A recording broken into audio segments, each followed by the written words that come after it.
Good evening, everybody. If you could take your seats, we will start our program. Welcome to the 4th annual William K. Reilly Environmental Leadership Awards program. We are delighted to see so many of our friends at this event, some for the 3rd or 4th time, and look forward to a stimulating program. We are especially happy to have Felicia Marcus as our featured speaker. If leading the California Water Resources Control Board these days is not a challenging job, I'm not sure what is.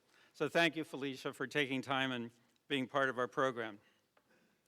We created this program, the Leadership Awards, the scholarships and internships, the Reilly Forums, the annual gathering of people active in the environmental policy community, as a way of not only honoring Bill Reilly and his accomplishments, but of highlighting what environmental leadership means and how to cultivate it. The more I've worked with Bill Reilly, the more I understand the tremendous impact he has had not only on policy and practice in our field, but on the lives of so many people who themselves are making major contributions. Congratulations to Mindy Lubber and Bob Perciasepe, recipients of the William K. Reilly Environmental Leadership Awards. After we announced their selections a few months ago, I received any number of emails applauding our choices. Well, we just picked them. They really did all the important stuff. But we did get a very nice response. And 2 members of our board will be, Steve Harper and Paul Bagala will be introducing Mindy and Bob and presenting their awards. Our awards committee consisted of Steve Harper, Joanne Shatkin, Tim Fields, Jessica Fury, Diane Wood, and Stan Abramson. So thank you for working on that. Tonight we also recognize our 8th and 9th William K. Reilly scholars, Maggie McCary from our MPA program, and Maria Manuela Adeje working on her MPP. Previous winners are now at the EPA, Department of Agriculture, National Governors Association, and DC Department of the Environment and Energy. For the 4th year in a row, my colleagues Karen Baylor and Bradley Hardy served on the Scholarship Selection Committee with me. Now, the Reilly program supports the next generation of environmental leaders not only through the scholarships, but through the Reilly Internship Program, which supports semester-long experiences with environmental and energy NGOs. This provides valuable experiences for our students and helps organizations advance their important work. These organizations with internships have included the National Environmental Education Foundation, the Children's Environmental Health Network, the Chesapeake Conservancy, the American Water Works Association, the Global Environmental Technology Fund, the Pisces Foundation, and the Environmental Council of the States. ECOS to you, EPA folks.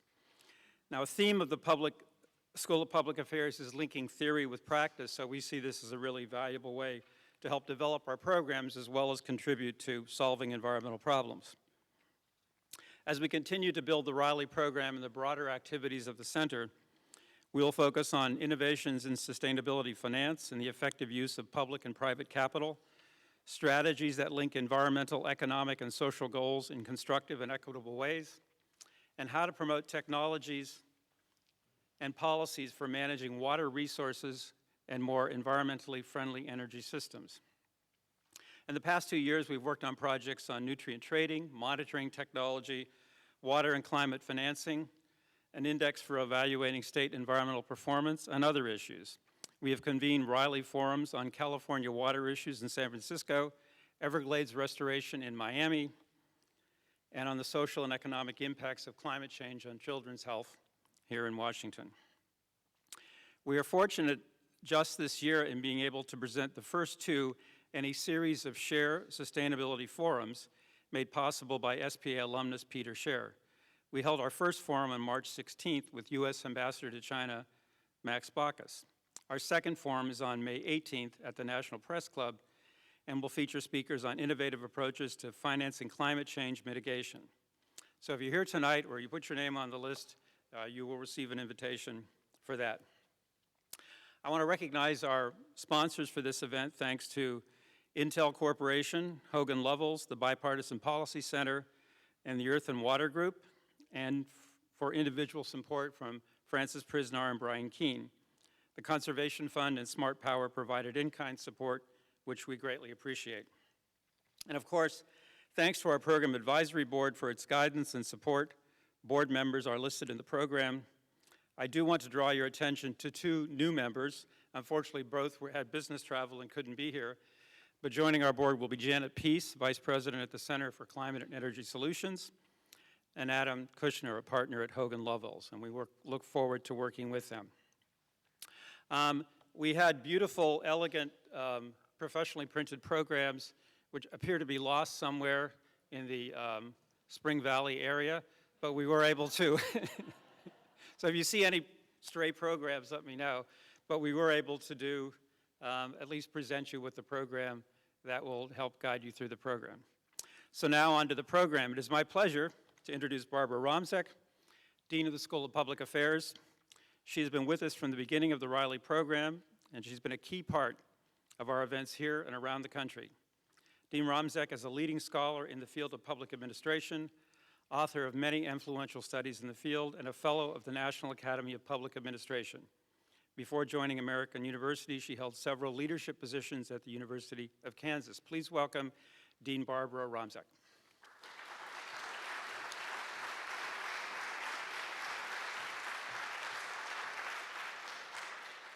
Thank you, Dan. On behalf of the School of Public Affairs, welcome to our distinguished guests and champions of environmental policy. Thank you, Dan, for your outstanding work leading SPA's Center for Environmental Policy. As a leader for environmental policy, dialogue, and education, the center is a critical part of our school. It provides a critical bridge between the academic research and the practitioners out in the world, especially the business, government, and nonprofit sectors that face the challenges of environmental change. We at the School of Public Affairs hold ourselves accountable for educating the broadest public about issues, pressing issues of our time, and no issue is more important than environmental health. Through the William K. Reilly Fund, the center promotes the values that reflect Bill's own career and character, a focus on results, integrity, creativity, and mentorship of future leaders. I know over the years, I can't tell you how many times I've met someone at one of these functions who worked for Bill long ago and went on to great and glorious things on their own because of the mentorship Bill offered. This is our 4th annual Reilly Awards event. At the school, we have benefited greatly from Bill's leadership and guidance as we work together to advance activities at our center. Bill has been a true and valued partner. We're pleased to have him back with us today. It's also an honor to recognize this year's Reilly Award winners, Mindy Lubber and Bob Perciasepe, both of whom are leaders in the fight to protect our environment. We'll hear much more about each of them shortly. My congratulations to each. I also want to congratulate our SPA graduate students, Maria Manuela Ataide and Maggie McCary, on being selected as this year's Reilly Scholars. These scholarships are awarded annually to MPA and MPP students in the School of Public Affairs who demonstrate academic achievement and commitment to forging a career in the environment or in energy policies. To understand the state of our environment and some of its policy implications, you need only look to this week's news. There were stories from around the world about coral bleaching, rising seas, the rapid spread of insect-borne diseases. And now, it's just the tip of the iceberg, but Flint, Michigan, there's still lead in the water. Nationwide, we have increasing air pollution, which has now been linked to premature births. These developments should inspire a concerted reaction to do something about it. Important segments of our government, businesses, NGOs, and communities recognize the need for action. But generating consensus about any remediation steps, let alone the next steps, has been difficult. It remains elusive. We at the School of Public Affairs see the importance of keeping environmental policy dialogue moving along. As scholars of politics, public administration, policy, and the law, we see our role in the school as informing these kinds of conversations, and we're delighted to convene these events. The way we see it, we're not only accountable to our academic peers, the students we teach, and the departments we lead. As a School of Public Affairs, we're also accountable for educating the broader public about these important issues. And no issue is more important than the environment. To illustrate, as Dan mentioned, recently we hosted U.S. Ambassador to China, Max Barkas. He talked about the tremendous environmental and energy challenges that China not only faces, but creates. That same week, we had EPA's Deputy Administrator, Stanley Myberg, who presented us with an understanding of environmental opportunities and challenges that we have here in the United States. I want to thank all of you for your support of the School of Public Affairs, the Center for Environmental Policy, and the Reilly Fund. As a healthy environment is a cause we need to champion, and you are all champions worth celebrating this evening. So thank you. I turn it back to Dan so we can get to the real business of the evening, which is recognizing the accomplishments of our award winners. Thank you.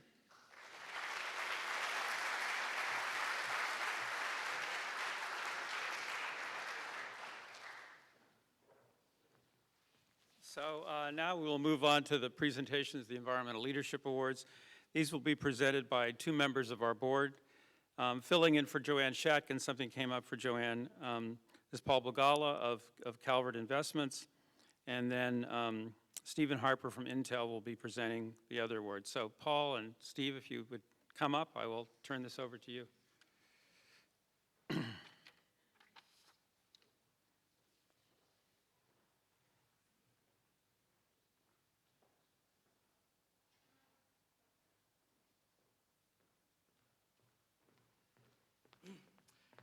Good evening, everyone. To clarify, I'm formally of Calvert Investments, but very much a part of the Center for Environmental Policy's Advisory Board. I'd like to take a minute to start and discuss what the William K. Reilly Awards are about. The award is named after former EPA Administrator, World Wildlife Fund President, and friend and family member to many people here, Bill Reilly.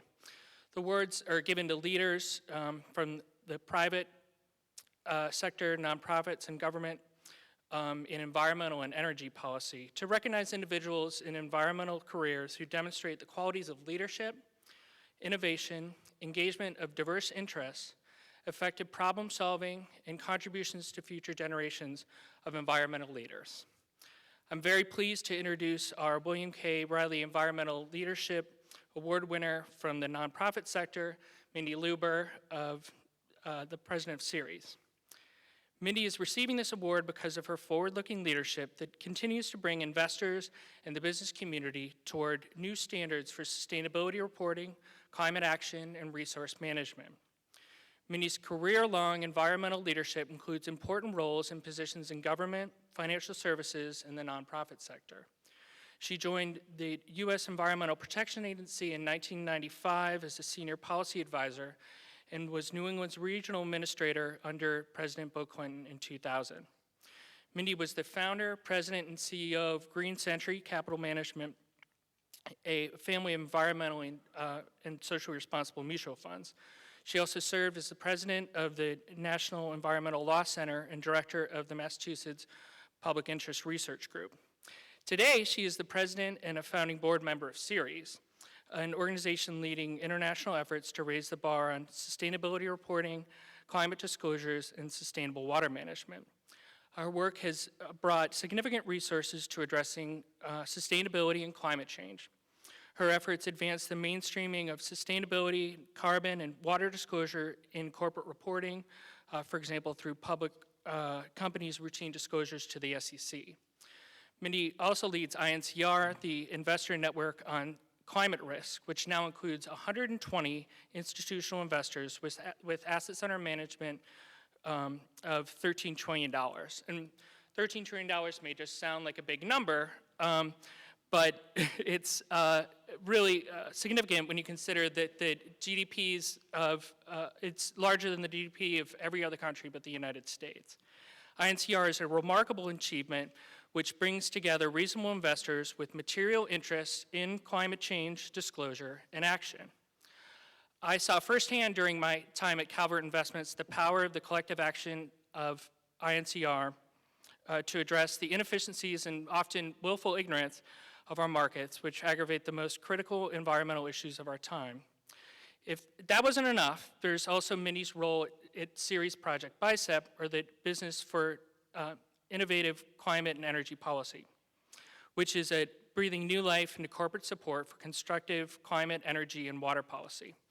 Through BICEP, Mindy and Ceres is not only speaking truth to power, but also compelling those in power at some of the world's largest corporations to speak the truth about carbon emissions, water use, and other environmental impacts. These outstanding initiatives are just some of Ceres' most recent groundbreaking work. In fact, Ceres began in 1989 with the creation of the Valdez Principles, later named the Ceres Principles, a 10-point code of environmental conduct that Ceres founding investor members encourage companies to endorse. The principles embrace the very tenets of Bill Reilly's environmental leadership, including engagement on multiple stakeholders, measurement and public disclosures, and reflecting all of these issues in the materiality of investors. The kernel of this idea has contributed to a sweeping corporate sustainability movement that has thousands of companies reporting annually on their environmental strategies and performance, setting goals to reduce their impact, and sourcing more renewable energy. Importantly, investors are also making decisions that reflect environmental opportunities and risks that make our markets more efficient and help mitigate systemic risks in our ecosystems and economy. When the Ceres Principles were introduced in 1989, corporate disclosures and the investors who read them largely ignored environmental issues, and companies themselves were not engaged publicly in discussions about climate and water risk or sustainability. Mindy and Ceres have helped change all of that in profound and enduring ways. Much more could and should be said about Mindy's remarkable achievements and ongoing work, but I will stop there and ask you to recognize Mindy Lubber, recipient of the 2016 William K. Reilly Award for Environmental Leadership.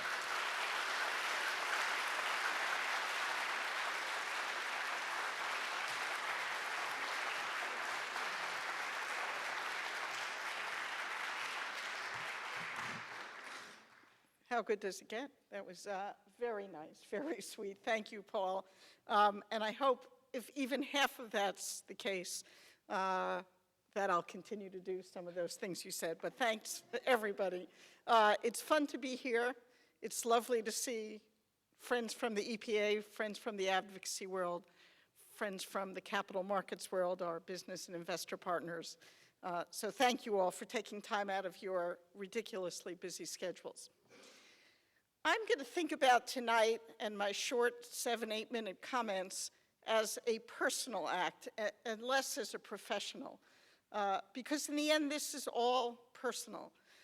The first point I want to make, and I had lunch with Carol Browner, who's here, and she said, congratulations on the award, and I did my thing. Oh, no big deal, and I don't like awards, and I'm not really very good at accepting them. And she said, just say thank you. And I'm going to take that as very good advice. I need to be able to do the basics, do the things that human beings do. I'm not good at stopping to appreciate things, but I will, and I can, and I am. And so to all of you who are forcing me to stop, I am appreciating this, and I do want to just say thank you. It means a lot to me. It's also personal because I'm going to talk about my kids. And when I was at the EPA and elsewhere, and I remember giving speeches about my children, Abe was 6 and Jesse was 2. Now Abe is 25 going on 26 and Jesse's 21. But the very issues, the very work that we're all doing, that every one of us are together for this evening and every other day, is because our kids' lives are at stake. I mean, think about what we would do for our children. All of us who are lucky enough to have children, if not nieces and nephews, we would do anything. And we need to be doing everything we can now as we think about what's at stake, what we're facing, and where we're going. So in the end, tonight is very personal. It is about being able to stop and learn who I am, and thank you for giving me that opportunity.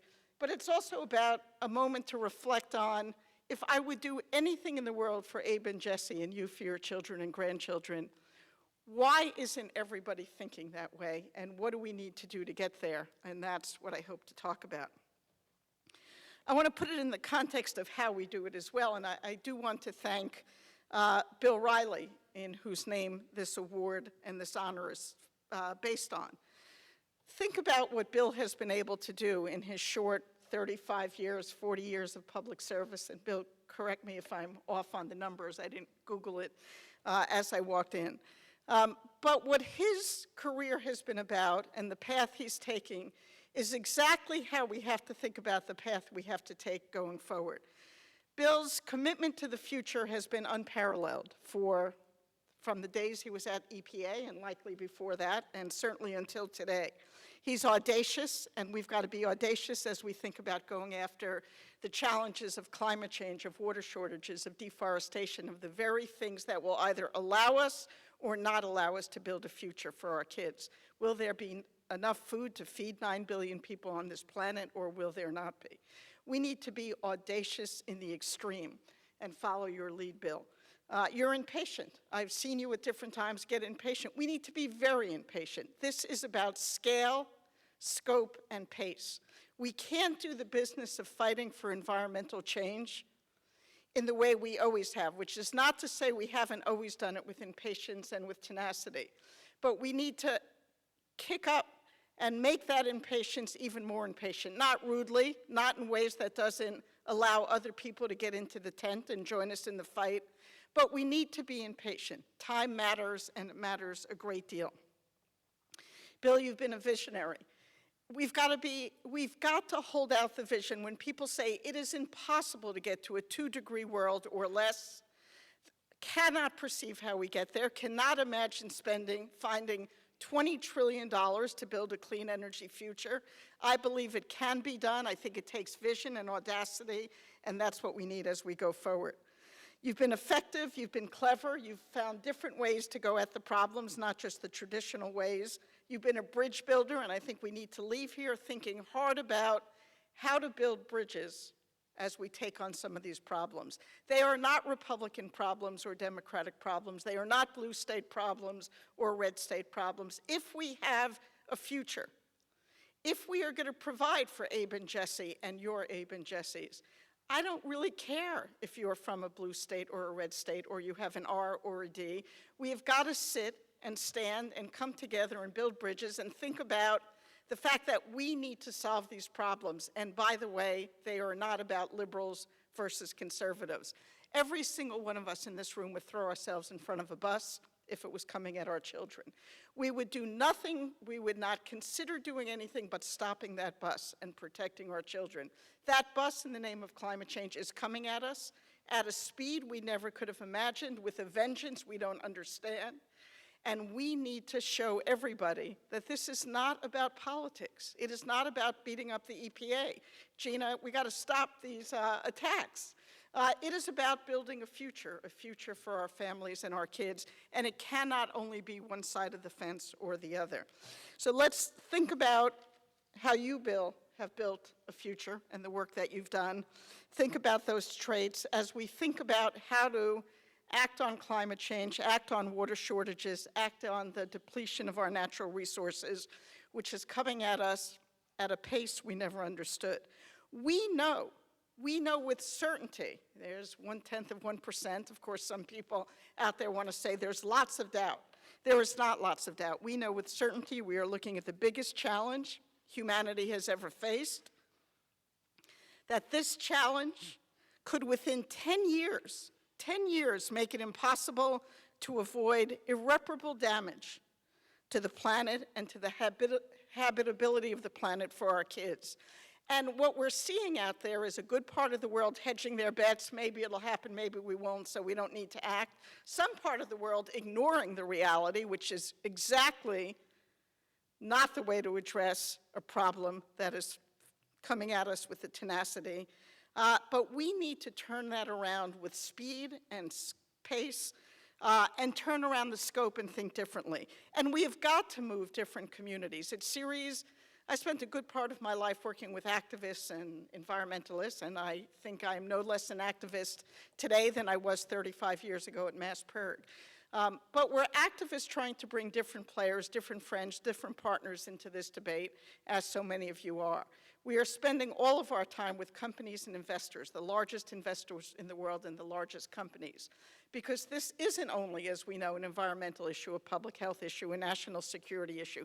This is about the future of our economy. And we're seeing change. Enough? Not yet.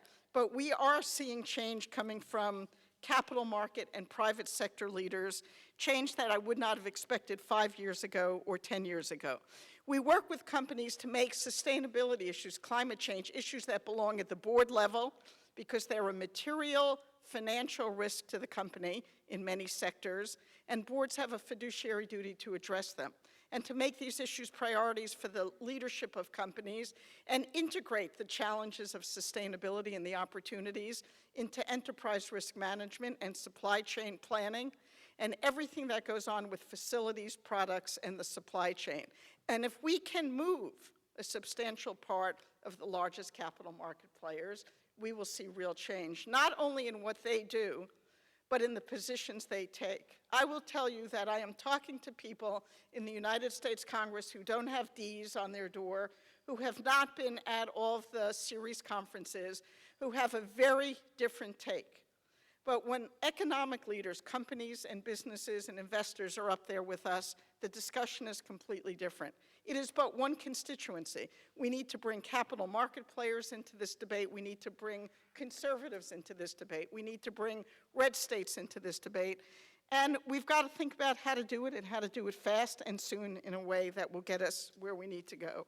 And we've got to move from risk only to the opportunity side as well. Let me talk quickly before I close about Paris.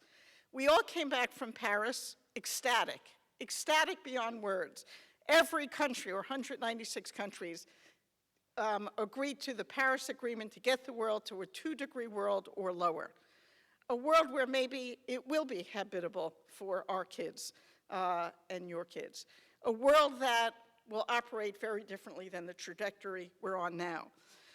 But all of that ecstasy and all of that thrill of coming out of Paris will not be a reality until we ground it in the reality of what each and every country has to do to deliver the results to get us to Paris. On April 22nd, we'll be with world leaders at the United Nations. There'll be world leaders and finance leaders signing the Paris Agreement. That's a great step. It is something to be proud of. It is a launch pad, though. It is not the answer, and it is not the end of the debate. We now need to deliver on what every country said they were going to deliver, on bringing our greenhouse gas footprint down, on investing in renewables, on changing the way we do business. And we've got to do it in big chunks. The big chunk in the United States is the Clean Power Plan, amongst other very important things. If we don't get the Clean Power Plan passed, states that are ignoring it now, moving and changing their positions to not ignore it. The courts, Bill Reilly and Ruckelshaus filed an amicus brief today in support of the good guy position on the Clean Power Plan. Dozens of companies will file a brief tomorrow, dozens more the next day. We have got to make the changes that allow us to deliver on Paris. Without the Clean Power Plan, it's going to be very tough, and I think we really need to put all of our efforts into getting there, because if the United States falters, the second the United States falters on delivering, 100 other countries will use it as an excuse to falter. So we've got to break it down piece by piece. Paris, terrific, great, big win, lots of champagne. We all loved it. Great reason to go to Paris, although nobody saw anything. People worked from morning until night. But we need to move it. We need to focus, get new players, new states, new participants. We've got to organize new constituencies, whether it's the religious community, the labor community. This is not a debate we can afford to lose. I really do believe no Clean Power Plan, hard to meet our goals in Paris. So we've got no choice but to get there, and we've got to be relentless. You know, when we first said we're going to bring companies into this debate, people said companies will do a lot, but they're not going to support the Clean Power Plan. And we have 310 companies now who are actively supporting it. They're not going to all file an amicus brief, but they're actively supporting it and pushing it through a good part of their communications internally with companies and helping us change the debate. Those are the changes that we need to see. Many of you are doing it in different constituencies. There is no one place where we're going to move the needle. We need to go to many places. But we need to address the risk, and we need to do it now. We need to get those emissions down. We need to make sure that the $650 billion in new capital expenditures, the CapEx of the oil and gas company that goes into looking for more oil and gas, that those resources pivot to a renewable future. We have more fossil fuels now than we could ever burn. Investing $680 billion more a year is a really bad bet, a really dumb investment. And we're seeing some of it pulled back now that we're seeing what's happened in the coal industry and to the oil and gas industry, but not enough. We need to start making sure that not only we are addressing the risk, but shifting to the opportunity. We need $1 trillion a year starting in 2030 and $500 billion by 2020 invested in a clean energy future. This year, $380 billion went into a clean energy future. We need to almost double that by 2020, and we need to get to $1 trillion a year by 2030. The capital is there. It can happen. The technology is there.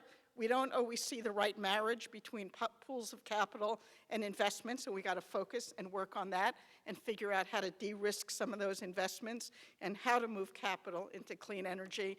But that's our opportunity right now. It is not all about pain and suffering. It's about opportunity. It's about making money. It is about jobs in the United States, and it is about Abe and Jesse. To all of you who I know are working as hard as I am to build a future for our kids, my heartfelt thanks. We've got to double it, triple our energy. We are running out of time. Generally, on most days, I remain ever so hopeful that we're going to get there. We have no choice but to be hopeful. And we can get there. Nobody expected $380 billion to be invested in clean energy. Nobody expected more investments in renewable resources this year than in fossil fuels. Nobody expected solar to be cost competitive with fossil fuels. Nobody expected the price of oil to be $40 either. We're changing all the expectations. We can get there. We can have our 2-degree world, make the Paris Agreement real. If we think about pace, if we think about scale and scope, and if we look at what's already happened and realize we can make significantly more happen. Thank you for all that you're doing to build our future.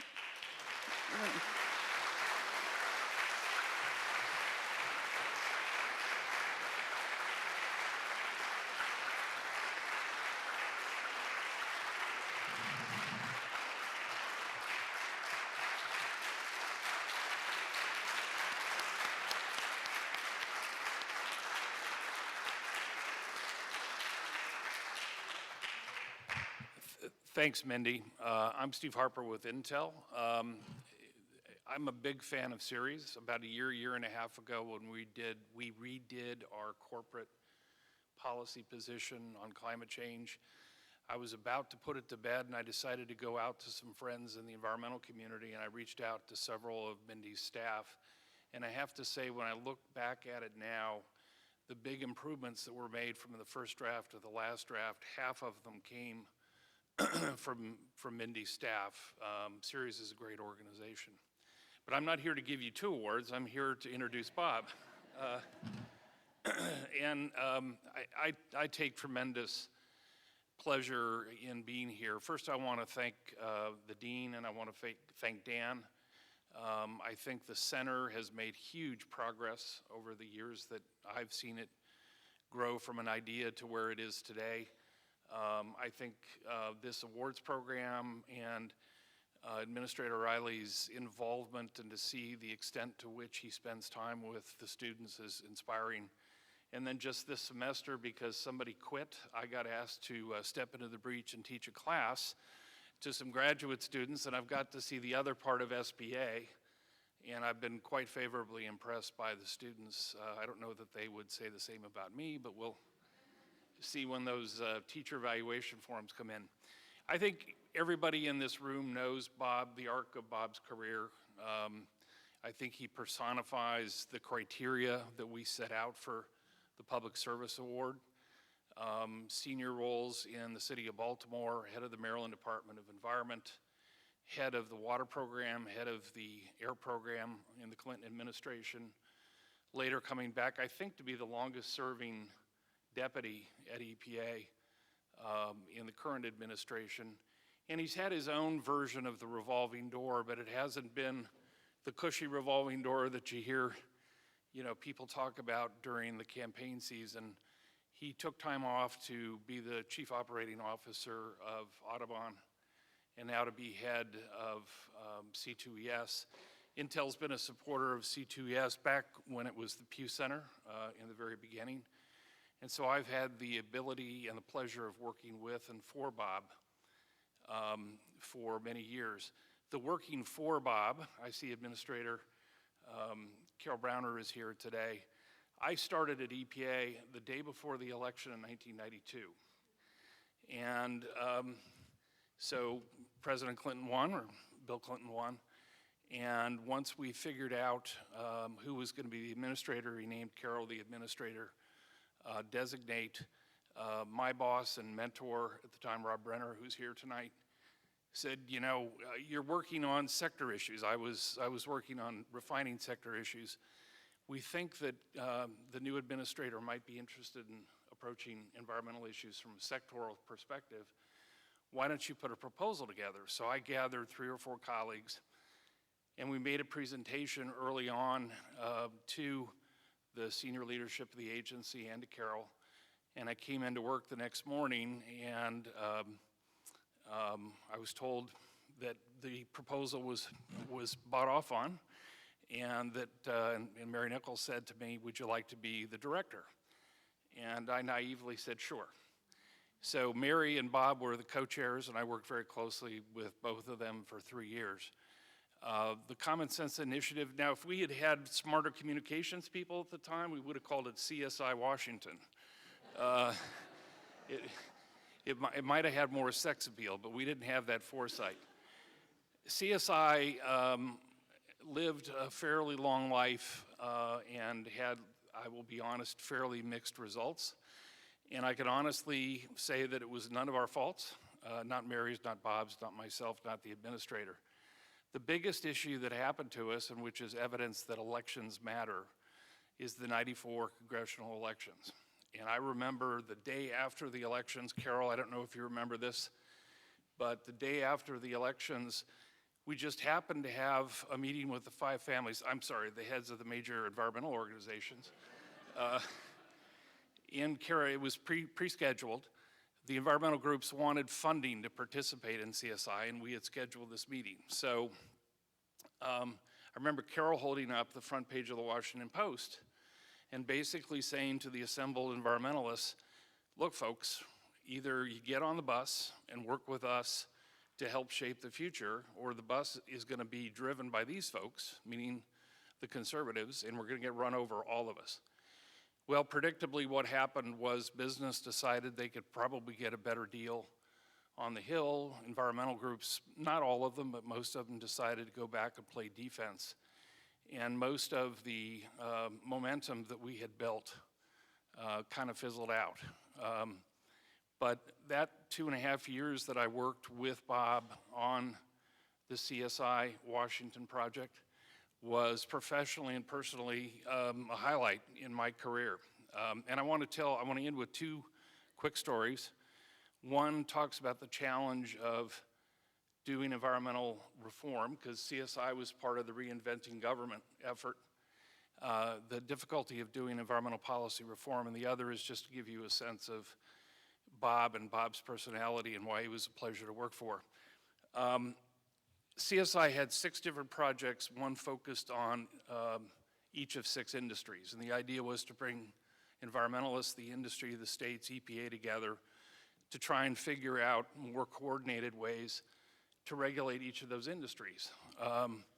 And I remember 5 or 6 years later and 2 jobs later, when I was at Intel, I was brought into a CSI electronics meeting because there was one rule in 6 years that had come out of that project, and it was stuck at OMB. People remember cathode ray tubes, you know, the big TV-like things used to be on top of your computers. Well, there's a lot of lead in the glass in those screens. And when those screens are broken up, it's a hazardous waste, and it should be hazardous waste. But the rule that came out of CSI Electronics after 6 years, or 5 years, was to reclassify intact CRTs as the universal waste that could be treated as non-hazardous and shipped across the country to facilities that were equipped to deal with them in a cost-effective manner. And this rule had been stuck at OMB for over a year. So we went to OMB, which was the Bush OMB at the time, and we said to the examiner, you know, you got to let this rule go. What's your problem with it? And he said, oh, I love the rule. It just doesn't go far enough. Here are 6 or 7 other waste streams that we want you to include in a more ambitious rule. And we begged and pleaded because it had taken so long to get to that point. And finally, OMB relented. They let the rule go. At the end of the day, and for those of you who are RCRA-istas, please forgive me if I get the details a little bit wrong, but as I understand RCRA, if you have a universal waste in a state that classifies it as a universal waste, and you're trying to transfer those CRTs to another state which treats them the same way, but there's states in transit that don't, you can't move that waste. And so after all that effort, this not so ambitious but nonetheless hard-fought reform ended up dying because of the complexities of RCRA. The funny story about Bob, Bob and Mary were both very busy, and I would have to catch time as I could. Usually it was not with both of them, it was one or the other. And one time I was in Bob's office, we were having a meeting, and I was bringing him up to date on this, that, or the other thing, and he said, you know, I gotta go make a speech to the Chlorine Institute. You've heard this story before. I gotta go make a speech to the Chlorine Institute. You wanna come along with me? We can finish the meeting in the car. And there was a rumor in the trade press at the time that we were gonna ban chlorine. EPA was gonna ban chlorine. Obviously a fairly significant proposal. So, you know, we drive off to this hotel ballroom. We get out, we walk into the ballroom. It was a very large collection of very serious old white men. And so I sit in the back in a chair, and Bob goes up to the podium, he gets introduced. And the very first thing he says is, bromine, we meant bromine. I nearly wet my pants. Nobody else laughed. But to me, that represented Bob as a person, and Bob the person is equal or greater than Bob the public servant, so congratulations, Bob, on the award.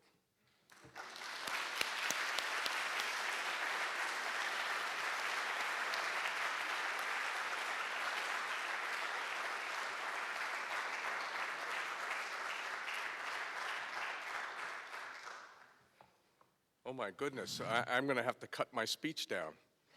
First of all, it's just wonderful to see everybody here, and you know, by my quick count, and I can't know everybody who came in, but there are four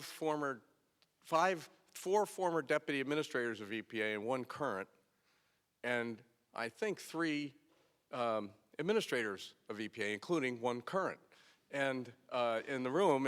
And if I count myself as acting for 5 months, we could say there are 4 EPA administrators in the room. So that, for me, having so many of my colleagues and people that I've worked with through the years here is amazing. I'm not even going to get to how many state environmental commissioners are here. So, but Steve, thank you for that introduction. It was, I'm not sure where you were going with the cathode ray tubes, but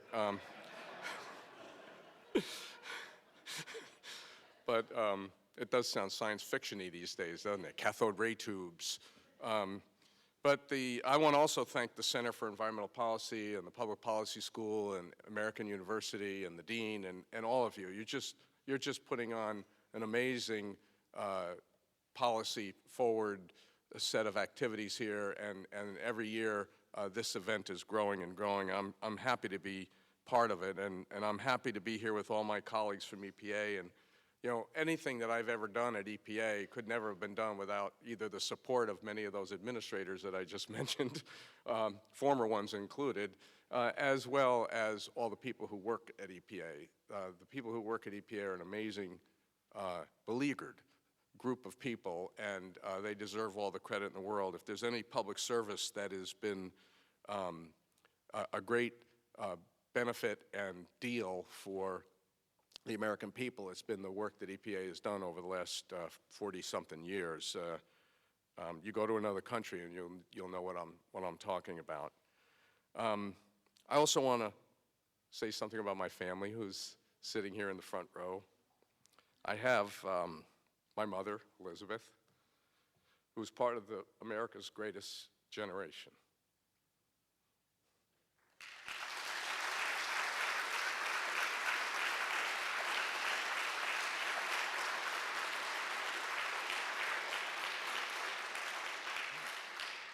I know there's others here from that generation, but that generation rose up and dealt with a global problem. And the world has been an amazing place since then. And we have many global problems now that my generation has been trying like hell to deal with, but it's awfully difficult. And I have my daughter here, Julia. So we're going to do the best we can, but you're going to have to carry on. And I have my spouse, my partner here as well, and she's been part of this battle that I think we've been having, trying to train and teach young people, respect the environment and respect working together in her career, and supporting me, and I support her. So it has been a great honor to have you guys here with me today. You know, and the world that we're working on is something that's a cumulative aspect of all those generations. And Mindy, I want to congratulate you. I mean, I'll say a few things more about you in a little bit, but I want to say right here, coming after you, I can just say, I agree with everything you said. So therefore, you know, I can cut my time a little bit, but let me just double down on what you've been talking about, and I think that will suffice. You know, Steve talked about this a little bit, but the thing that I've always believed, and I believe this now even though it's difficult in this time and era, is that if you bring people together and talk respectfully about what it is each point of view is bringing to the table, you can find common ground. I've never failed to be able to do this in a quiet and comfortable corner where everybody respects each other. It's when you have no respect that it's awfully difficult to bridge the gaps that exist. And these gaps that exist in a democratic and pluralistic society are totally appropriate. But if you don't have respect, a democratic society can't work to bridge those gaps. And to be able to see the point of view from each perspective is really important. And of course, what I just said is a lot easier said than done. And in fact, it can be very hard, and as we know in today's atmospherics, it's awfully difficult to achieve. But it doesn't mean we shouldn't stop trying. It is an important message, I think, to everyone here, and I think something that is embodied in the spirit of the Reilly Award, and I hope all the recipients of it, that bringing people together to conquer difficult problems and doing it in a respectful way is a very important thing. In fact, you can do this today, it's just hard. I mean, I'll just relay very quickly. Some of you may find this time-space continuum issue that I'm about to say interesting, but I was in Anchorage, Alaska yesterday. And I was there and in my job at the Center for Climate and Energy Solutions, bringing a bunch of diverse people together with the mayor of Anchorage to talk about climate change. Now, how many people here think climate change is something that the state of Alaska and the elected officials in the state of Alaska are focused on today? You probably don't think too many. Well, Stan does. That's why I love you, Stan. But you know, we had meetings with local businesses, tourism, oil and gas industry, municipal water and sewer and energy agencies, state agency, and Native Alaskans. And they are focused like a laser on what the issues are, and they're talking to each other. Do you hear about this? No. But this does go on. They're not even part of the Clean Power Plan, Mindy, and they're trying to figure out how to implement it because they know it's coming, which is stunning. And I couldn't have been more amazed when I was there, but I also was quite amazed at the impacts that I saw. I was able to wander around the state a little bit in my spare time, and there's not a business or community out there that isn't keenly aware of what's happening with their climate. I went to a tour guide in Seward that makes their living, bringing people to look at glaciers, right? These guys have snowcats in the garage. They haven't brought them out in 5 years. So they are focused up there, and they're coming together, and I can see that it's happening. And so my point is that it isn't a hopeless issue to bring people together. Some of my colleagues from EPA, Gina in particular, in the first term of the Obama administration, worked with the automobile industry, and we brought the automobile industry, the environmental community together, and we came up with clean car standard. We don't talk much about them anymore. Mindy, I don't think you brought that up at all when you were going through the things that we've done. But we, meaning society. But we have put in place, and many people at EPA were involved with that, automobile standards that are going to reduce the emissions by almost by half of greenhouse gas emissions from automobiles, and I do not believe the automobile industry sued. So Gina's shaking her head no. So I am not daunted by the difficulties it is in bringing people together, because I know that we can do it. And Bill, I want to say a couple of things about you, because my admiration for you is not an abstract concept.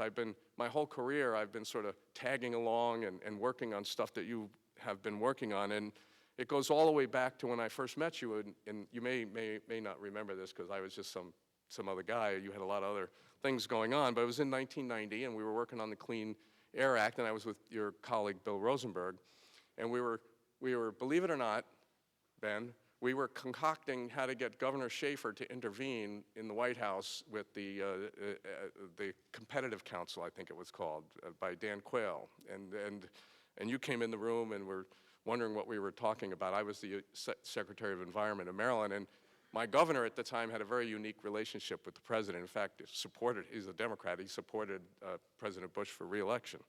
So how I got a job in the Clinton administration, I don't know. So, but that was 26 years ago, and it's quite remarkable what has happened between that, and most people don't realize it's your fault that we're dealing with the Clean Air Act and the Clean Power Plan now. I mean, somehow you've dodged that. But I also I remember an interesting memory of being on a boat on the Chesapeake Bay with you with a very relatively new senator called Barbara Mikulski. And I think this is where we bonded, because I was really pumping up what you needed in the budget, because Barbara was the head of your Appropriations Committee, and Carol, she was the head of our Appropriations Committee for a while too. And I knew her since she was a city councilwoman. So we had a great time on the boat, and then you sent me a picture of you and me on the boat and signed, "Thanks for helping out, Bob." And then you put me on your your state advisory council, and we had other people on that, like Sue Tierney and Christine Gregoire, who became the governor of the state of Washington. And you really brought forward the fact that the environment and the economy really are not in conflict, and the fact they're huge opportunities when you look at them together. And so these are some of the things that you brought to the forefront in my time working with you. And then I'll just simply say, and then there was Rio. And we're still trying to implement that, as Mindy was just outlining earlier. An incredible honor to be receiving this award in your name. And Mindy, the first time we met, it was when you worked at EPA, and it was in the 90s, and you described how you came there. And I would say, and there may be other EPA people here who will concur, working with regions at the headquarters is always an interesting concept. And sometimes the regions are wavier than others. But whenever there were waves coming out of Region 1 in Boston, you were the anchor that we turned to, and we couldn't be happier that you were able to be the regional administrator there. And I really applauded the work that you did there in particular. And this is something, Bill, you're an urban planner too, I think, deep in your soul, in history, or in your academic history. You were working, my memory of you working really hard to get the environmental cleanup projects we were doing in EPA New England to really marry up that economic and community benefit together. And I think that that is carried through. Obviously, with Carol's leadership, we did the Brownfields program, and some of the work that you did in New England really made a difference to keep that forward. And if that wasn't significant enough, there's the stuff that we've already heard about that you've been doing at Ceres. And it's really bringing that urban environment in, I think, has been a pretty important aspect of your career. But also, you know, there's hardly anything that's gone on in the last 10 years that doesn't have your fingerprints on it. So I couldn't be happier to be sharing this honor with you. You know, I really do believe that the only way to find solutions is for us to bring those different points of view together. And when I left EPA, where I had the opportunity to do that, you know, people would come to you. You know, it was pretty easy at EPA. You say, oh, I'm going to have a meeting. And the people would actually come thinking and hoping they'd get something, like cathode ray tubes fixed or something. But when you're not at EPA, it takes a lot more cajoling to get people to come together. And what's in it for me? I said, well, you know, success maybe. You know, you can do something. And so we're at such a critical time with so many global issues. You know, climate change is one of them. It's interrelated to almost all the other ones. And the other ones are almost all interrelated with it, whether it's national security, whether it's global food supply. All of this is interrelated, and climate change is just one of them, but it's a key one. And here's my thoughts for all of you, and that is that unless we all, you know, use the Star Trek thing, drop the deflector shields, and allow somebody to board the ship and sit down and talk about it, perhaps we need the universal, you know, interpreter machine, but or decoder ring, if you want to go further back to Buck Rogers. We need business leaders, we need consumers, we need policy makers and activists, educators, students, public servants, elected officials. You know, everybody has to be able to say, you know, this really is something we have to deal with. And, you know, despite this discord and dysfunction, you know, I am encouraged. I am encouraged. The last day of Paris, I cried. You can see it's not difficult for me to do that. But, you know,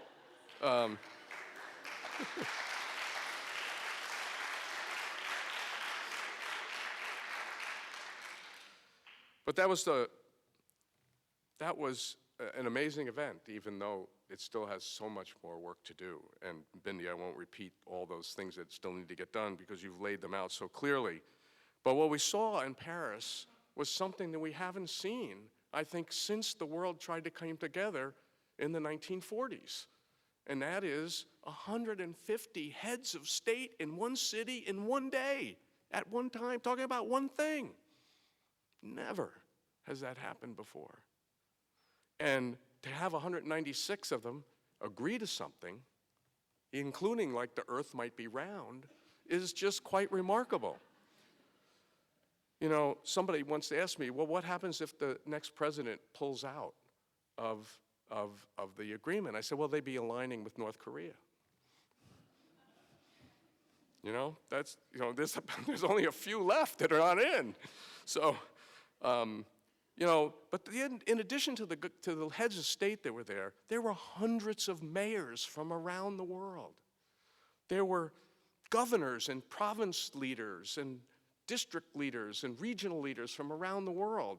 And there were dozens and dozens of business leaders. This put wind in the sails of the negotiators. I have no doubt about it. And it was quite remarkable. And so I can say that we have all this discord and it's hard and the deflector shields are up. But I also want to say that we are moving in the right direction. Amazing things are happening if we just stop and look. Cities are developing innovative partnerships.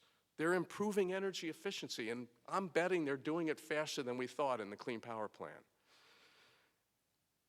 Businesses are leading. They're pledging transition. Just yesterday, Hewlett-Packard agreed that they're going to go to 100% renewable energy. And this is happening almost on a weekly basis as businesses stepping up. And folks like Mindy and Center for Climate and Energy Solutions who work with business, we're all trying to help build that momentum. But it's almost like swimming downstream with the current. 10 states, we talk about how hard it's going to be to put a price on carbon to help move the ball forward. We have 10 states in the country now that already have a price on carbon. That's 25% of the population, just a touch higher on GDP. Maybe 26% of GDP in the United States already lives in a world with price on carbon. And the last time I checked, those regions of the country are doing pretty darn well. Pretty darn well. And globally, last year, 90% of new electricity brought online was renewable. 90%. I'm not making that up. That's a lot. If I got 90s on all my tests, I'd be happy. And equally important, for the second year in a row, the world's economy grew and carbon dioxide went down. Now, if we can just keep that up,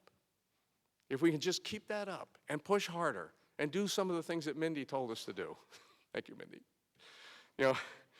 we can do this. And so I want to encourage all of you in your personal life and in your professional life to recognize that there are good things happening, that all the noise, the cacophony, is part of being in a democracy, but it also is something you can look through and see the good that's happening and run with that, push that, be active and help move it along and bring people together, because that's the spirit, I think, that we are award recipients for, and that's the spirit that we need to have in the country if we're going to continue the kind of progress that we're beginning to see.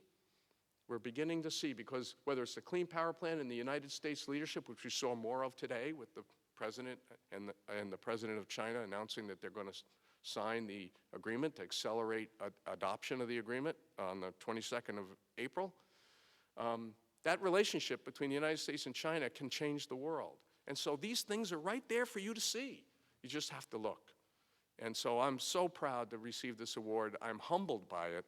This is not my normal modus operandi, but I really, really appreciate the recognition, and I'm honored to be associated with Mindy and Bill, two of my favorite people. Thank you so much.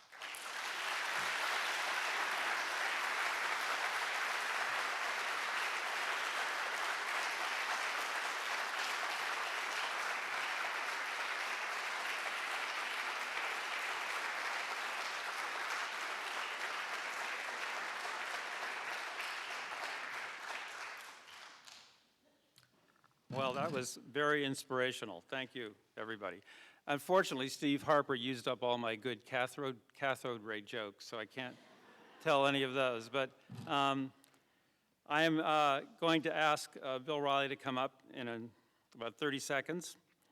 Bill is the man without whom this event would not have been possible. We all know Bill's biography, so I won't recount that, but having worked with him for 4 years, let me just say that all the good things you hear about him are true. So,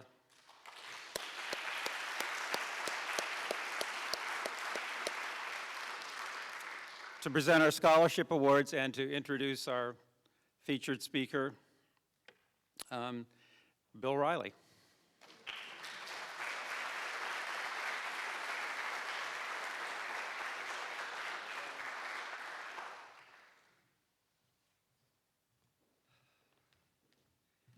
Well, this is a great evening. Thank you. I want to say one of the appealing features of American University is a strong sense of family that you have inculcated in, I think it's certainly in your students with whom I've spent a lot of hours. And in an event like this, I look upon this audience, I see my own family, my daughter Megan, and my granddaughter, who's somewhere, Katerina, and the people of EPA, whom I have always thought of as family. Gina, special privilege to have you here tonight, and Carol Browner, know where you're seated. Very pleased to have both of you here. This ceremony honors two people whose philosophies, whose operating style professionally, and whose outlook I so admire and respect. And I found myself thinking that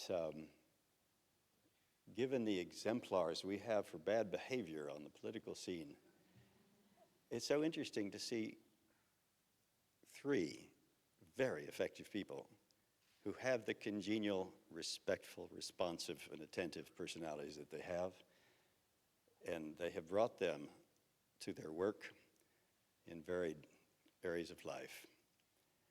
I was thinking about you, Mindy, when you first engaged the finance community, which is a tough crowd, and they were virtually indifferent, honestly, to climate change. A lot of them still are.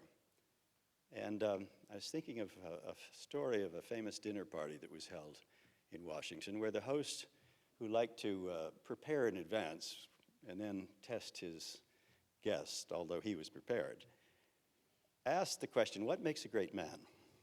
And he got to a philosopher who said, a great man is someone who converts paradox into platitude.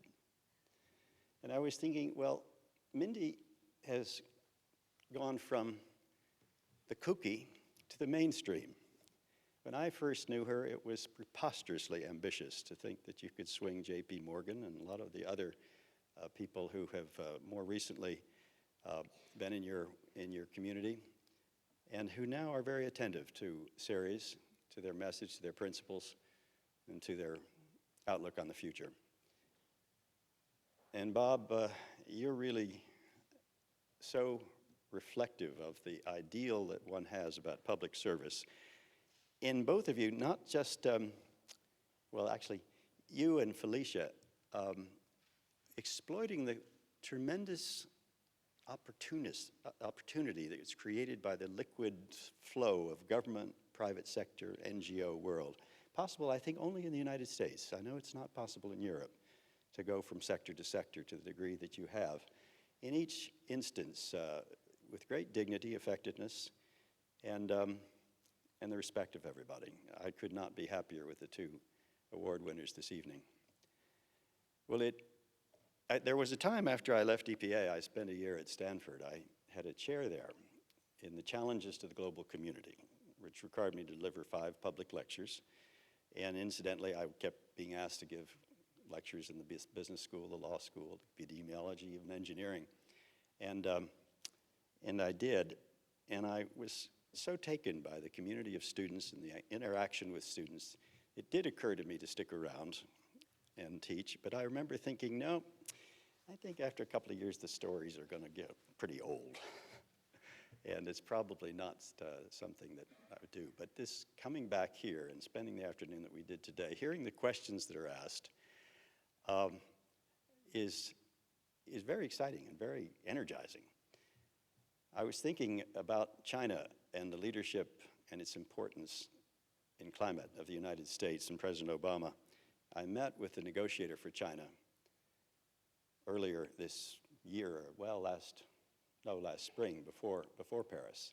The first question he asked me was, what is the likelihood that the commitments made by President Obama will continue after his administration?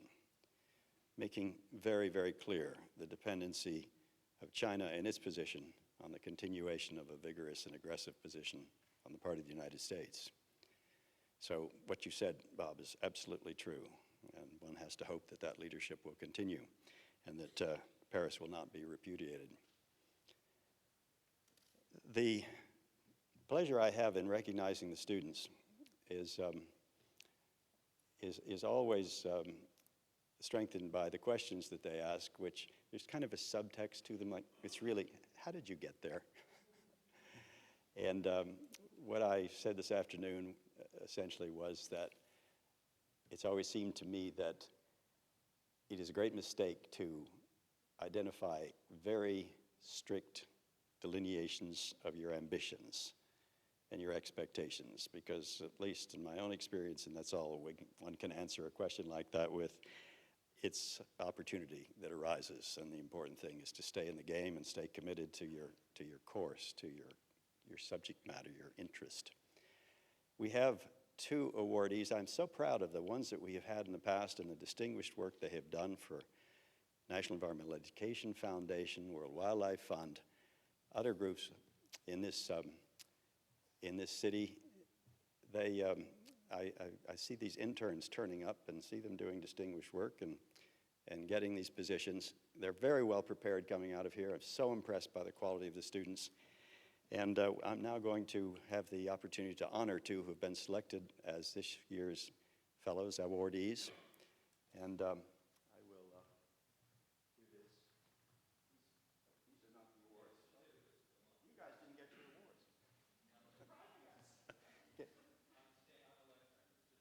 They're not on the lectern. They were on the lectern before the meeting. Well, let's have them come up. Maggie Curry. Maggie, would you step forward? You had them. No?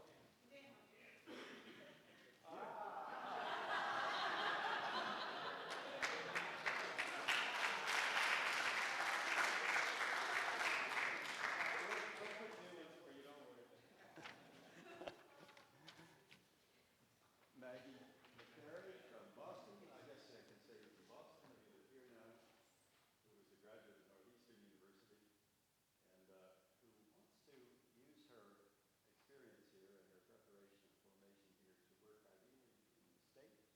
I don't know if you pick the state, but Massachusetts, I guess, has some appeal. And work on energy efficiency, resource efficiency generally. And I'm very pleased to with the scholarship.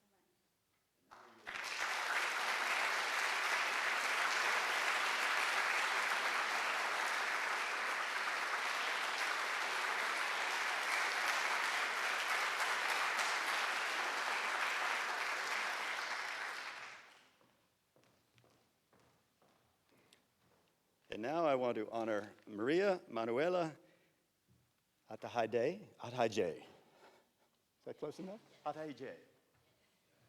Who's from Curitiba, Brazil, which is a place that has produced environmental abuse and is very distinguished for having innovated on bus rapid transit. And I understand it's taking a number of commitments now to continue its leadership in Brazil, which has been copied in many parts of the world.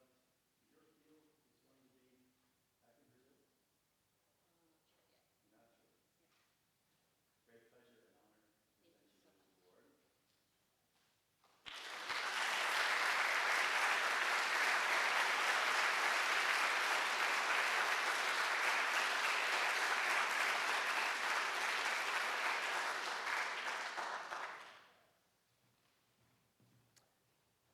Now they're financially set for life.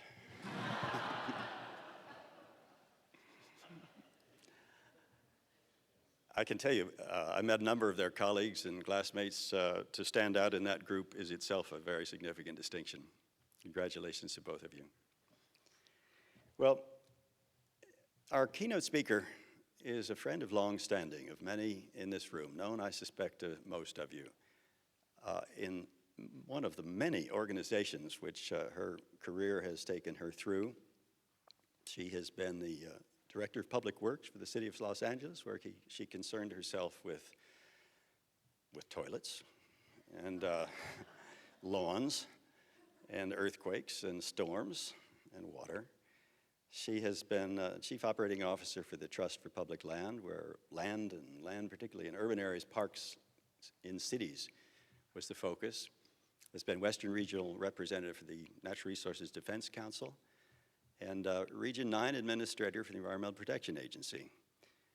She has most recently become Water Czar. My daughter Megan was saying that that's a title that one can aspire to. Not a lot of czars in this world. And she took the job just about the time it got interesting. It was at the beginning of our 4-year drought. In fact, I think I read somewhere where you were mentioned as the drought queen, Felicia, and that you also said that somehow crises had a way of happening on your watch in the jobs that you took. Well, it is an extraordinarily congenial coincidence when a crisis emerges, which creates possibilities for all sorts of innovation and resourcefulness, with a personality and character and capability of making the most of it. And that is what Felicia has done. Joan Didion has famously said that California is where we have to get it right, because California is where we run out of land. She didn't say run out of water, but we could have over the past couple of years. The kinds of things that now are in Felicia's purview, groundwater management, monitoring, reuse of wastewater for municipal purposes, were unthinkable relatively recently. They are now becoming thinkable in a state that really has no other choice. So much of its economy depends not just upon availability of water, but very significant amounts of water, whether it's for the almonds or the alfalfa or the rice or the cows. What did we hear? That PETA had a campaign to put a sign up on the Capitol that banned cheese because it uses so much water. That issue, by the way, was raised by one of the students. Well, what about the types of crops and industries and whether or not one moves on those? And I remember thinking that as direct and candid and as outspoken as Felicia was, she isn't stupid. She didn't really answer that one, at least not in the near term.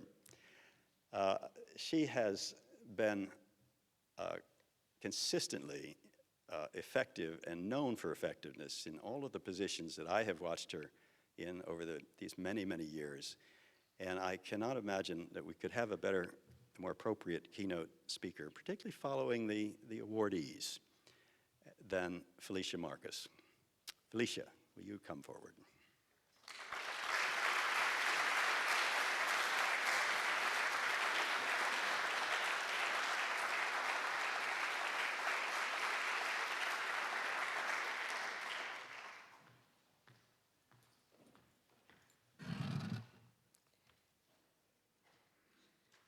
Good evening. Oh, there it is. Thank you, Bill.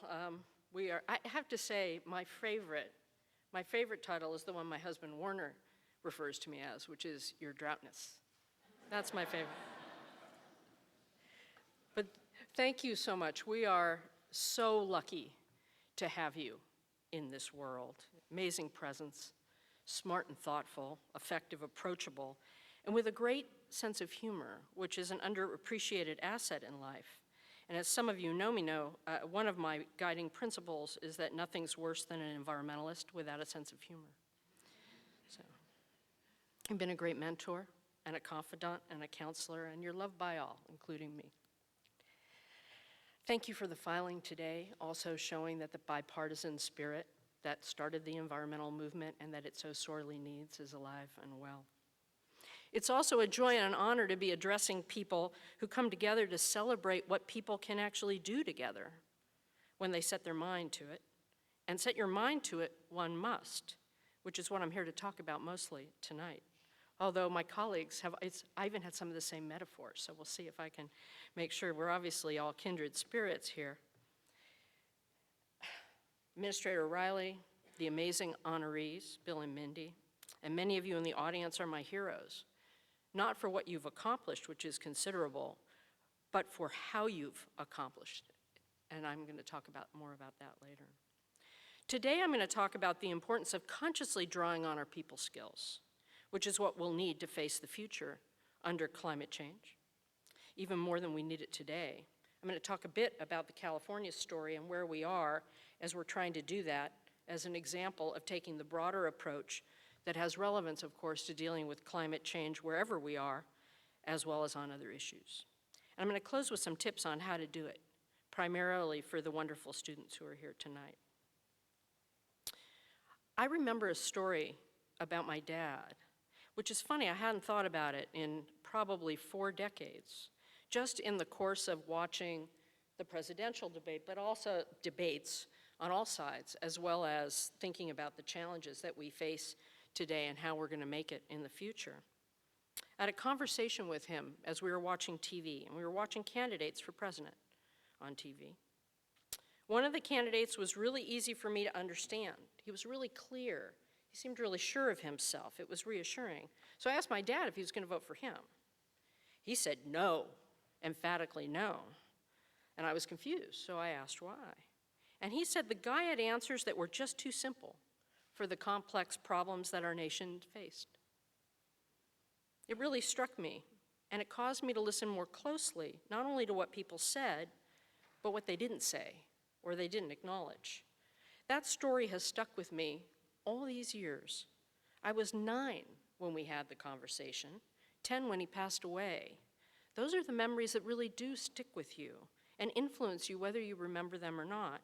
And I've thought a lot about it these past couple of years, more perhaps than in the intervening years. And I know it very much influenced how I view people, how I view the world, and prepared me to deal with so many who tout simple answers to complex problems. When folks acknowledge complexity, the complexity that's inherent in a crowded world, and the messiness of dealing with seemingly conflicting interests, and look for solutions that meet more than their own needs, I respect them. When folks hurl sound bites or say one thing will solve all our problems, if only the bleepin' idiots would do that one thing, whether government or another player, I take a deep breath and I try to be compassionate towards them. If there's someone who should know better, I won't say what I think, but I do take a deep breath. The language and politics of division benefit only some politicians, some political consultants, some lobbyists, and some lawyers. I said some just because I want to be clear that I'm actually not insulting the entire room. The issues we're dealing with in California, let alone the world, are complex, and they require complex, diffuse, distributed solutions relying on people to make behavior and other changes. We need an attitude of we're all in this together versus blaming others. It's got to be convergence over conflict or we won't make it. My point is that it will take all of our technical, legal, intellectual, economic, and other professional skills to make it through what climate change will wreak, let alone trying to mute those impacts. My point is, let's not overlook and let's elevate our human skills rather than leaving them at the doorway as we acquire our professional skills. So now, on to California. So of course I have an elephant. Why an elephant? It's not because complex issues, you start them, how do you eat an elephant, one bite at a time, though that's what people usually think.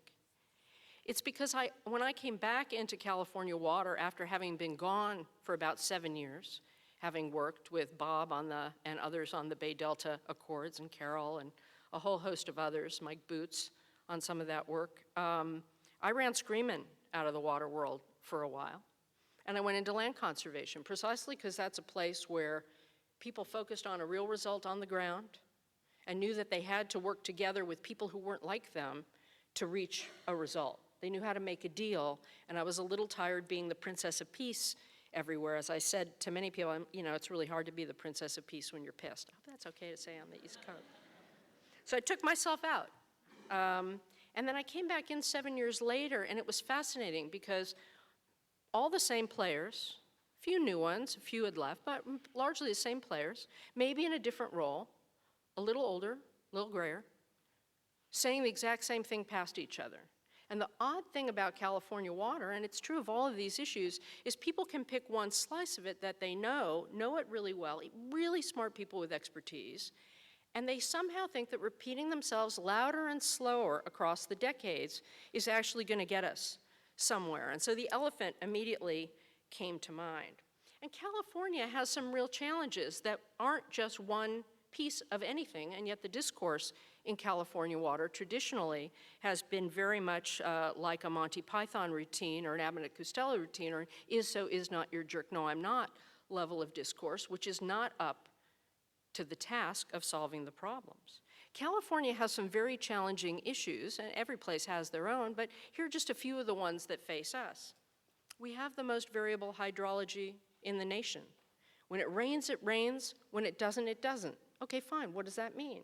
That means sometimes we have way too much water, and a lot of times we don't have enough water, and it's completely not predictable. Average in California is a statistical construct. It rarely actually happens.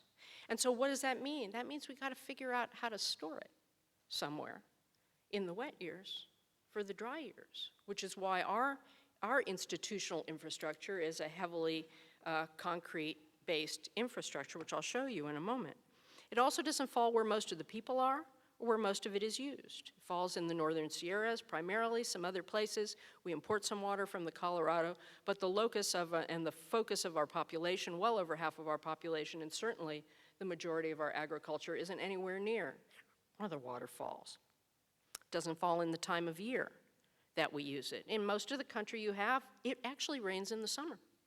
Does not rain in the summer in California. So that leads to the need to have a different set of solutions than someplace else might have. We have a huge mix of sources I won't get through. The majority of our people do not live anywhere near where their water comes from. Some folks are lucky enough to get it from surface water they can see, but the vast majority of our population gets it through canals and conveyances that come from very, very far away. Some have groundwater they can rely on, some have none. Many places have a mix of so many you need a 3x5 card to remember where it all comes from. And there are a mix of water rights, which I won't get into, where we have a heavily 19th century based system of first in time, first in right, where juniors are cut off 100% when there's not enough water to deal with 100% of what their seniors want. And so the impact of the drought varies greatly. You can have fallowed fields, which I'll show you in a few moments, right next to very verdant fields, because they have different set of water rights. Very confusing. And so as a result, it's a mix of solutions. It's absolutely not one thing. It's no silver bullet, but as one of my colleagues used to say, it's silver buckshot. Well, what does that mean? It's conservation, it's recycling, it's stormwater capture, it's desal, it's storage all over the place, big, small, above ground, and below. It's integrated water management of all kinds. Well, these are all things that require people to work across traditional silos and to deal with complexity, because it's all complex. And so for us, it becomes a necessity of survival to figure out how to get over ourselves as opposed to a Hallmark card and just a nice thing, and I know I'm in good company with that. The biggest challenge we have is dealing with climate change, because if I talked to you about the importance of that storage. In an average year, admittedly a statistical construct, in an average year, 1/3 of the storage for the state of California, 1/3 of the storage that we rely on because the water is not falling every year, it's not falling where it's used, it's not falling near where most of the use is, not the time of year, is storage. 1/3 of the storage of California is our snowpack. And with only a few degrees of warming, we're gonna lose it. That is the bus, the Mack truck, the freight train coming at us. And that's the reason why the governor, who is a governor who's always been 30 years ahead of his time, immediately grabbed water and said we have to do it differently. I'm going to talk to you a little bit about that. Here's the final thing on that and the setting, and then I'll move more quickly through the slides. We've been in a more or less 3-year drought cycle, sometimes punctuated, but more or less 3-year drought cycle over the last 120 years that we've been recording. Well, we know from geophysical evidence that we've had 40-year and 100-year droughts. The loss of snowpack last year, which I'll show you, worst in 500 years. So this is coming at us now with wake-up calls happening. This drought is important. We've weathered this drought remarkably well to this point. It's because of the planning we did from past droughts, but it's nowhere near what we have to do with the droughts that we know are inevitable and coming. And then finally, Australia had that same 3-year drought cycle for that same 100 years. And between 1996 or so and 2006 or so, they had a 10-year millennial drought, where they waited 6 years, more or less, and said for 6 years they thought, well, obviously it's going to rain next year, because we have a 3-year drought cycle. It must be that it'll rain next year. And in their 6th year, it went up a bit, and they got happy, kind of like we're happy right now. And then they had the 3 worst years yet. And so our drought response has been dealing with Australia's experience and trying to avoid what they had to do, with great results as we go visit them now. Amazing work in conservation, amazing work in recycling, amazing work in stormwater capture all across their cities, and building a fleet of desalination plants, only 2 of which were used, because then it did start raining, that they've been paying for ever since and are just now thinking of turning back on at great expense. And they certainly wish they had taken their time and been able to buy time, but by the time they got there, they couldn't wait, so they had to do it all at once at tremendous expense.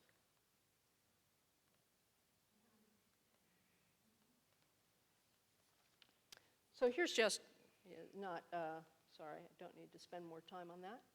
And this is our complex of projects. I won't explain the whole set of private projects, individual city projects. Everybody knows the green one that curves down sort of the middle towards LA. If you've seen the movie Chinatown, it's actually a fairly small fraction of the water LA relies on. It relies in this drought 88% on the State Water Project alone, which is feeling a lot of strain in the Colorado River.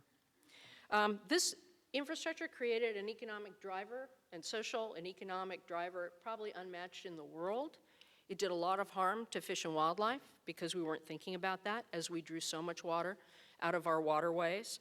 And it was done pre-environmental protection laws, and now we struggle to try and get at least a little bit of water back into the environment to help those species survive in various locations. And climate is going to exacerbate all the tensions that we find today as we lose that snowpack.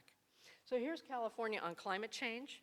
This is the picture that should be on every bathroom mirror, on in every place you can find. I use it every time I can. This is comparing 2010, which was a rather robust year, and 2015. This is the most frightening picture anybody dealing with water in California can imagine, and it is a picture that many Californians in the course of the last year have finally seen. And that's relevant. That is relevant. These are drivers, I talked about it. You know, our population's gonna grow. Food security is essential. California is one of only 5 Mediterranean climates in the world that can grow the level of healthy fruits and vegetables that we can. 50% of the nation's fruits and vegetables, 90% of certain things, certain nut crops. I'm not sure which fruits and vegetables, but I do know avocados are in that list. So this is very serious, I think, to the country and the world. And the response over time, and it's not just in this drought certainly, are limits of our own making. And this is part of what our speakers have already talked about. It's part of what you're all about. It's part of what I'm going to talk about in a few minutes, because there are logical things to do, but we end up being hampered by silos of our own making, a traditional, if comfortable, dialogue where we can go back in the bar and tell our environmental friends or our business friends or our lawyer friends or our farmer friends, we gave them what for in a meeting and we're all right and they're all wrong, but we don't actually get anything done. And a paradigm shift is essential, and it is happening. Won't get into this other than to say this was our response to that Mack truck. It's from December of 2014, looking at the dialogue, realizing the historic political divides in California, and more importantly, the traditional political discourse was not going to get us where we needed to go. The administration assumed we would get reelected the next time, and even if we didn't, we were going to assume we would. And it was a 5-year plan for laying a foundation for a sustainable water future. And the key thing, it's only 20 pages, you can read it, you probably want to edit it, but it wasn't the point of making it a perfect plan. It was setting out 10 priorities that we were pledging as an administration to commit to, and that we expected everybody else to. And it includes, of course, California conservation as a California way of life, first and foremost, integrated water management, recycling, stormwater capture, desal in the appropriate circumstance, dealing with the delta, which I won't get into, but which is the hub of our supplemental water system. You saw it up on the slide, but a very precarious intersection of fish and wildlife and people, and two rivers that are supposed to flow out to the bay that are diverted through giant pumps down to the Central Valley in Southern California, that both of them are reliant on for 30% or more of their water. More storage above and below, and that includes groundwater management, which we finally got historic groundwater management passed 100 years after the surface water management laws were passed, and that was just in 2014, and some thought it would never happen. But you got to manage groundwater if you're going to use it for storage, and groundwater basins are the only thing in California that can approximate that snowpack in size, so we had no choice but to push through the boundaries that had been there. Safe drinking water for all communities, a huge issue for us I don't have time to talk about today. Flood protection, et cetera, but also sustainable financing, et cetera, a lot of things. But it was, the key element of it was saying, enough with the rhetorical badminton. We got to do all of this because your eye is on the wrong ball. You can't just look at the one thing you've been talking about louder and slower for decades. We have to do all of these things if we're going to deal with that Mack truck of climate change. So let's get off our butts and do it. And that was essentially the governor's message and what we've been on. So here's the drought. I won't give you chapter and verse, but I was asked to talk about it. You always want to start with Ben Franklin. Beer is proof that God loves us and wants us to be happy. That's not the slide I should have used, of course, but I like it. When the well is dry, we know the worth of water, and we certainly do in California in a big way. The drought has allowed us to elevate the issues that climate change will make more regular in a way that perhaps nothing else could, and we've simply accelerated and doubled down on the things that were already in our plan. So I've already talked about some of this. Here's our current crisis. This isn't that same slide. This is 2013 to 2014. And realizing it's a harbinger of things to come, but it is absolutely the worst drought in modern times. You know, I don't think any of our single years was worse than the ones we've seen. I think it was third worst in 2014. But the combination is the killer. Because since the last big one, the big ones were around 1924, 1977, and another one where I became the toilet queen in LA in the late 80s, early 90s. But since then, we have millions more people dependent on that water. We have twice the agricultural production dependent on the same amount of water, precisely because ag has become so much more efficient. They've turned it into double the agricultural production that they had just 20 or so years ago. And we have more endangered and threatened species than we had back then, frankly, because their numbers have dwindled so much for a variety of reasons, habitat conversion, et cetera, but also water diversions. And so they don't have the resilience and the numbers to weather droughts like they did in history. And we've dammed off all the refugia for salmon, for example, that they used to stay over and not go out during droughts. They could stay over for years at a time. We've dammed all of that off, leaving them a little bit below some of the rim dams that we try to replicate. And then, of course, we had that snowpack on top of everything, which was the worst in 500 years. So the wake-up call of the century. That's just my, really, being third's nothing to have a party about, or even second. There's that water content over the years. That gives you a bit of the variable hydrology that goes back. I can't see what year that starts, but you can see 2015 is that dismal one. We're better now, and I'll talk about that. Some of the impacts we've had to deal with. Communities running out of water. We're delivering water in bottles and buckets and tankers. We're running pipe and drilling well in small rural communities, primarily in the Central Valley, whose groundwater has run out or who don't have senior water rights. We have fallowed fields, over 500,000 acres fallowed this year. UC Davis estimates it to be 10 times that without groundwater. So folks worry about our groundwater levels dropping, and of course we worry about it, but we would not want to have that number be 10 times worse than it is. Fish and wildlife have suffered tremendously and the like. So it's been very, very serious for us, very, very serious. What have we done? A number of things. I won't go through them. A lot of emergency response. I talked about a little bit of it, food boxes and the like.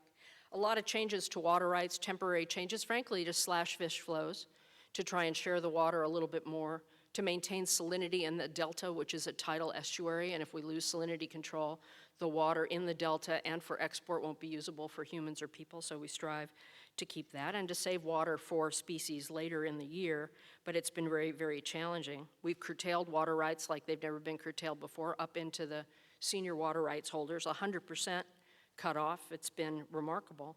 But I also wanted to talk about us adding supply. Water conservation is probably the thing that's gotten the biggest play, and I want to mention it because we did the first in the nation mandatory water conservation rules. Now, normally this is really handled locally at the local level, but folks weren't stepping up. When the governor called for 20% voluntary, we got around 5. And when we did light touch mandatory, where we tried to just say implement your drought management plan at the level that it would put mandatory limits on outdoor watering, we did that because over 50% of California urban use is outdoors on ornamental landscape where people don't even realize that they're overwatering their lawns. That we got maybe 20, not even 20, maybe 15%. And we finally, with some agencies then pushing us, finally did this mandatory call, which was a 25% cut in all urban water use, but applied based on folks who had already conserved, had a lower number of folks who hadn't. It ranged from 8 to 36%. And we made it. We're almost there. It's pretty remarkable. And we did it through regulation, but we also did it through communication. And our messages were simple. It was about a message of not you have to do this because you're a bad person, which is the messaging that sometimes comes out in the regulatory arena. It was about we're all in this together. This is our problem. This is what, these are the numbers. This is what we're dealing with, sharing information with folks, but going beyond the urban agencies who really didn't want us to do it and talking directly to the people, and they totally rose to the occasion, and now they know what they can do. In the late 80s, early 90s, we learned what we could do indoors. In this drought, we've learned what we can do outdoors, and I really don't think it will go back to its original shape. I will tell you one amazing thing. In Southern California, they put out over $500 million in rebates for turf removal and replacement to drought-tolerant landscaping, and every time they put out a tranche, it was gone within a few weeks.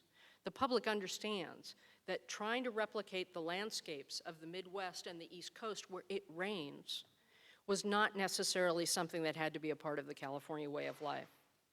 We also did a lot on recycled water, over $1 billion in financing. We've got more projects going than you can imagine, using our regulatory ability to goose stormwater capture, desalination, level playing field rules. And we got a bond that had been stymied on the ballot for $7.5 billion as a down payment on the all of the above strategy in the Water Action Plan that will really help us get started.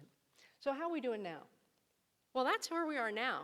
And you might find it hard to believe that that's better than we've been, but it's still bad. We've got less than average in our reservoirs. Some are spilling, others are well below average. Our snowpack is fairly good up north, but overall we're at 87% of average, and tomorrow is the height of the snow season. Now again, it's a statistical thing. So hope springs eternal. We plan for the worst, but we hope for the best, and that's why we did the conservation rules, but it could get better. And I'll just say, this is what it looked like on April 1st, where they do the snow survey. That white thing on the ground next to this guy, Frank Gierke, who he's like Lucy Jones on earthquakes. You probably don't know Lucy Jones, but he's one of those guys everybody sees and knows. I always call him Gandalf because he's so reliable, and he walks with this staff and then sticks it in the ground. Poor guy, look at him there. It was really bad, and we were frightened that we were in Australia territory. This is Frank yesterday. So that is much, much better, but again, it's still just 87% of average. And then El Nino, remember El Nino? The El Nino that would save us? I ended up being the El Nino debunker in the media because the media kept talking about El Nino saving us in 2014, and it did not, and it set back our water conservation stuff. This year I was out there sort of saying, here's what it might be, here's what it might not be. We can't count on it. And a lot of people said it would be the Godzilla of El Ninos, and I said maybe yes, maybe no. That's what we got. It's the guy on the left. We got Mr. Stay Puft. Still pretty feisty, but not quite Godzilla, so we're in trouble.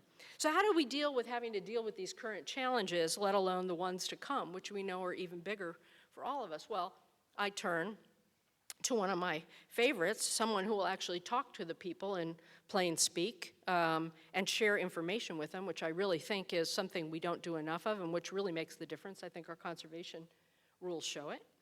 So I went to Abraham Lincoln. I got this. I'm a firm believer in the people. If given the truth, they can be depended upon to meet any national crisis. The great point is to bring them the real facts and beer. And I thought, well, that's interesting. I remember what Ben Franklin used to say, and I didn't really know that beer was such an important part of the thinking of our most famous people. So all of you know when you're doing PowerPoints, you do that crazy late-night Google fugue. So I Googled John F. Kennedy and beer. I Googled Robert F. Kennedy and beer.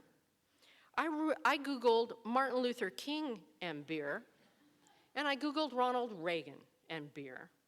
And I got nothing. I was a little disappointed. But I did get this from Martin Luther. And when I stop, it's a period, at least in the translation that I found. Whoever drinks beer, he is quick to sleep long. Does not sin. Enters heaven. Thus, let us drink beer. True? I don't know. It was pretty amazing. So what's the reality we're dealing with? Loss of snowpack, sea level rise, which is going to make that delta salinity control even harder and cause all sorts of mayhem. Reality, we have our fish and wildlife tanking. We have not done our job to get ahead of the endangered species curve. Reality, we have contaminated wells all over the state that we're starting to catalog. Now, if you see them in an urban area, there may be a Superfund site on, it's not so much to worry about because you're in an urban area that can treat the water, it can blend the water, it's got the money and the technical capacity. If you're on your own domestic well or one of these small systems, you need help, and we're focusing on getting them help. Again, a story for another day, but the most important thing that we're working on. Reality, population's gonna rise. It's not like we're gonna eat our young. The population's gonna rise from 38 million to 50 million. Reality, California is a precious agricultural resource for us all, so we can't just move the water from agriculture willy-nilly to urban areas and the environment. We have to be thoughtful about it. Food security is going to be incredibly important for the nation and for the world. Reality, the fact that we didn't have groundwater management's been a problem. That's a guy standing next to a telephone pole. The little sign at the top is where the ground was in 1925. The one in the middle is 1955. The one at the bottom's not today, it's 1977. There's not a telephone pole high enough to take this picture today, but we're finally gonna get a handle on it, in part because of farmers, who although all of their elected officials voted no from the Central Valley, farmers all across the city, all across the state in bars and in coffee shops would say, you guys have gotta do this, just don't say I told you so. I've had people grabbing my arm and telling me that. But the reality to all of this is that we can do this. We can do a lot about it. It's integrated water management everywhere. It's going to recycling. It's going to stormwater capture. It's looking what Israel's been doing, where they have to do far more than we have to do. It's looking to Australia. There are a lot of models to look from, but they're all complicated. They all require behavioral change. They all require integrated actions, which need a different kind of leadership than the top-down control or the blustering model that we so often think of. It needs business community coming together with the environmental community, with farmers and government, to work together across traditional silos. I won't talk about this. There's a lot happening that's good too. Wonderful miracles like the ones Bob was talking about, where folks have come together, fish farmer wins. I could tell you numerous stories. The legislature stepping up like never before, and local heroes of all kinds. The Water Action Plan is giving them a home to be able to talk about it, but we still have discord, and we still have folks picking on whatever thing it is they don't like. The cheese one was priceless, and you can make an argument. The bottled water one is in. All of these have things you can be unhappy about. There are other reasons to be unhappy about them. Planting almonds, permanent crops over overdrafted groundwater basins with wild abandon. But the gallon per almond that seemed like a lot, really not. It's portable protein that doesn't spoil. Walnuts take 5. My precious avocados take 94. hamburger $600, a steak is $1,600. Folks don't realize that. Bottled water, plenty of problems with overuse of bottled water, but it takes more water to make a beer, and nobody talked about banning beer. New development can be more efficient and pay for retrofitting old development. Fracking, a whole nother story, doesn't take as much water in California as it does in other places for a variety of reasons. So on to my message about how we need to deal with this on a human level. And again, my focus is for the students. In dealing with climate, dealing with renewable energy, changing that system, adaptive management in the ecosystem, integrated water management in urban and agricultural areas, multiple benefit thinking it takes to be more efficient with our precious resources in all areas, complexity in a rapidly changing dynamic, it takes more than intelligence. It's not just about smarts. Smarts are important, but smart people have dysfunctions too. You know, there's a problem of folks thinking all they know is all there is. I always call this dynamic folks mastering level 3 on a video game and thinking there are only 3 levels. There are always more levels. Or folks who think they're the smartest person in the room. If you think you're the smartest person in the room, I can tell you one thing, nobody in that room likes you. You are not going to be influential. And I can also tell you, if you think you are, you probably aren't. Because smart people are always looking for somebody smarter than them or looking at a different level of consciousness about how to get things done. So that's not going to get us there. I'm not saying smarts aren't important. I've now insulted this entire room of incredibly smart people. But you're also not going to get it this way, through yelling louder and louder at people, because of course you're right. So what does it take? Well, about 21 years ago, I was sitting on the floor in the back of the room in the morning when I was going to give the evening speech. And the Secretary of Resources in California was actually talking about, it was Doug Wheeler, was actually talking about the challenges of ecosystem management. But I hadn't had my coffee yet. And I thought I heard him say the challenge of ecosystem management. I just laughed to myself on the floor in the back of the room, and I thought, what a great idea. And then I realized that wasn't what he was talking about. I had just misheard him, and I wrote my entire speech that night on the challenge of ecosystem management being the biggest challenge facing the environmental community. Because I don't mean egos, and there are plenty of those, I mean thinking about the other people in the room, in the dialogue. And most important, I mean managing ourselves in our interactions with others, with each other in the world, and it's about being aware of the context we're in, about being open to what's happening in the room, and most important, about choosing to be a part of helping to get to solutions rather than playing a role that may be comfortable but doesn't help get things done with other people. But I wanted to mention it before I send you off tonight. We're mostly professionals of one kind or another, and we fancy ourselves as kind of smart, frequently quite clever, actually, and adept with the use of words and with navigating complex public policy, legislative, and legal fora. And yet I am constantly imagined now as a decision maker, and before when I've been a decision maker, how folks will come to the decision maker and argue at the extremes for their client or their interest group or whatever, as if they were Perry Mason trying to get a criminal defendant off and trying to sow seeds of reasonable doubt. That's not a bad idea if you're trying to keep somebody from going to jail. It is not a good way to move forward in public policy, and the most effective advocates are, of course, the ones who recognize the interests of others. The most effective lawyers are the ones who recognize the effectiveness of the interests of others and try to find that sweet spot where we can move forward, even if it's not 100% of what they want. It moves us forward and into a different dialogue, and the best folks do that. The ones who just yell at each other and blame other people don't help get us there. I put this there therapeutically for the folks from EPA, because they're the ones who get yelled at the most by elected officials. I could have made it bipartisan, but I just couldn't resist this one. It is not a partisan thing, just because it's just so close. And it's definitely not being this guy. I always find it pretty incredible as folks come and insult the decision maker before they start to ask you for something. I always thought that was an interesting approach. You wonder about that. It ends up being great with the client back in the bar. I really gave those guys what for, but it really hasn't advanced that client's interests. And so the challenges of climate change are bearing down on us. The need to steward our precious water resources in the most efficient and effective way to provide adequate quality and quantity of human and environmental uses in the coming decades is a monumental challenge. But it's quite doable, actually, if we work together as Californians. making our cases for preference or fairness or practicality with vigor, but also with some self-awareness and making the choice to be part of the future versus preserving the past. So what else is it going to take? This is for Bob. It's going to take compassion, it's going to take wisdom, it's going to take humanity, and it's going to take respect for others, all things we've heard today. We need to take a breath and we need to stop and listen to others. Really listen to others.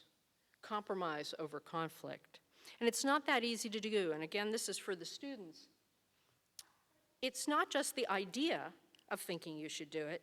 Ecosystem management means realizing that you have to actually consciously bring skills to every table. And I'll just give you 2 examples of the 10 or so I can give, and you can give me others. One is that folks tend to speak different languages, even in English, and don't really notice it. And the other is that folks actually don't hear what folks are saying, they hear what they expect them to say. And if you work on those 2 things, you can have real breakthroughs. The Chinese have a saying, like a chicken talking to a duck. And they use it for folks who are just talking past each other and not understanding each other. And this is where the language is very, they speak a different language entirely. And I had an example of that early in my career where I was the lawyer for a group, then it was called the Coalition to Stop Dumping Sewage into the Ocean, which was descriptive but not very inspiring. And it became Heal the Bay, which some of you may know.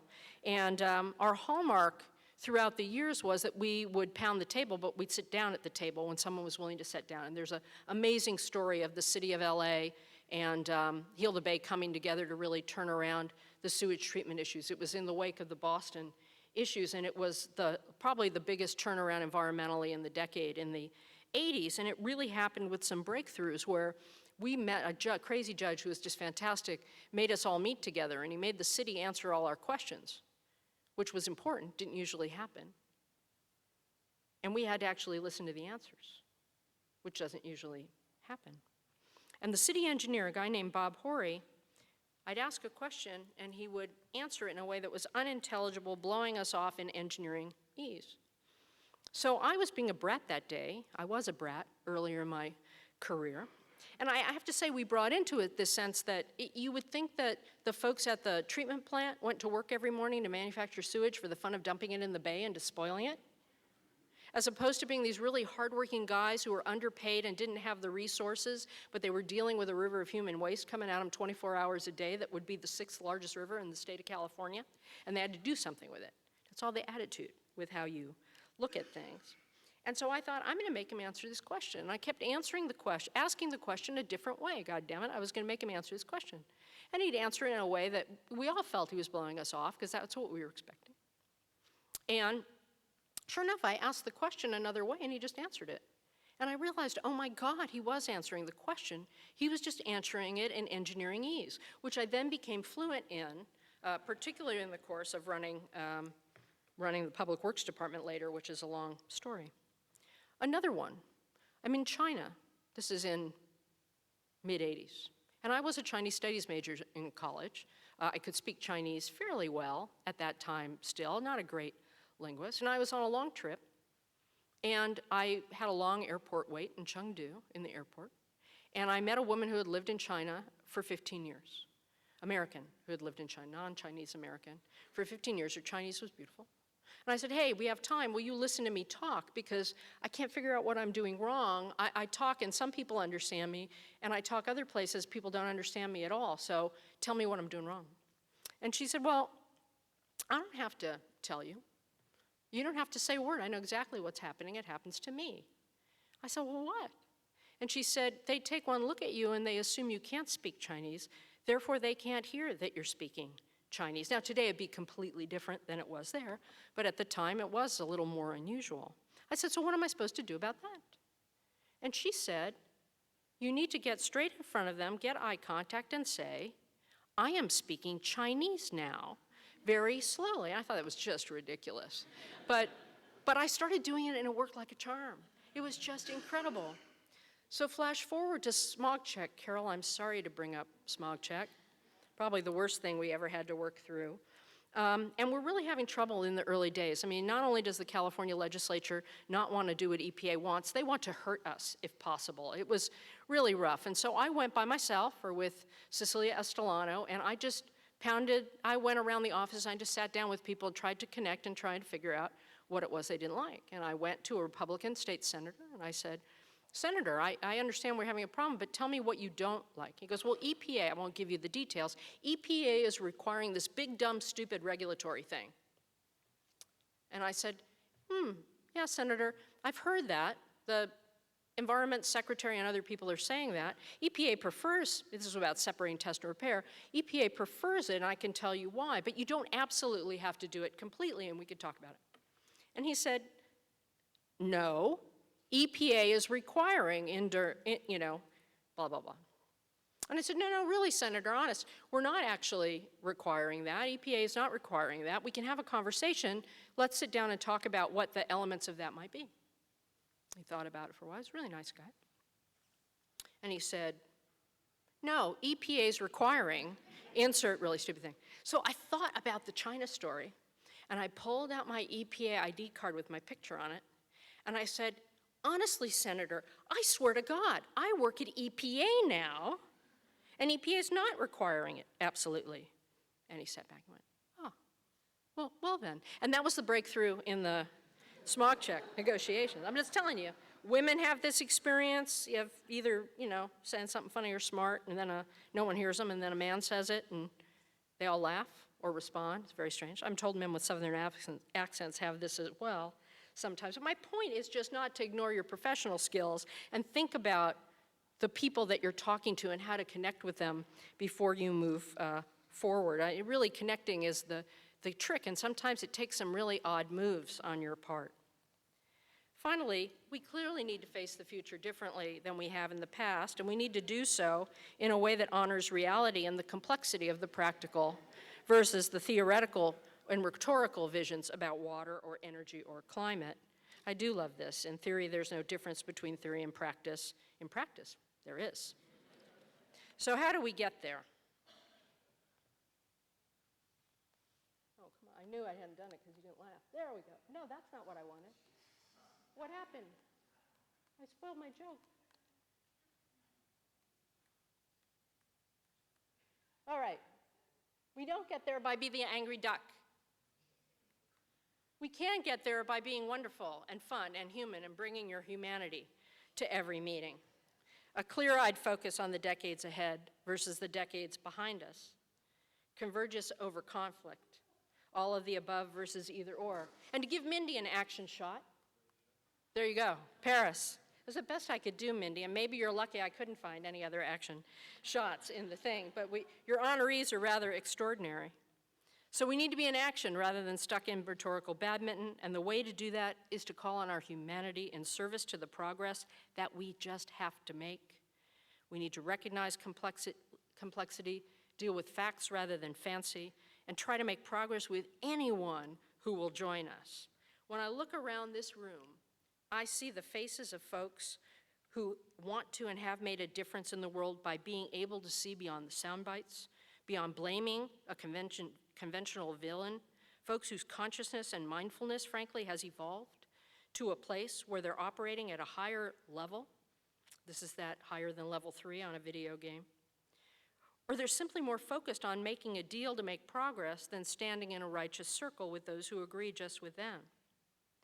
When I look at Administrator McCarthy and Administrator Browner, I see the clean car rule and the lives of millions who'll breathe easier because they and their colleagues reached an agreement on CAFE standards and more that had stymied folks locked in conflict for generations.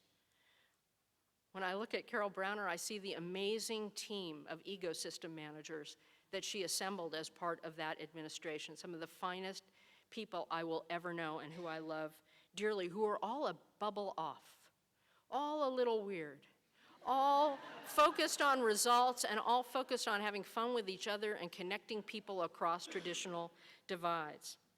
When I look at Mindy Lubber, I see the incredible work that she's done at Ceres to separate those in business who want to be a part of a viable future for the planet from the pack that many in our environmental community can't see.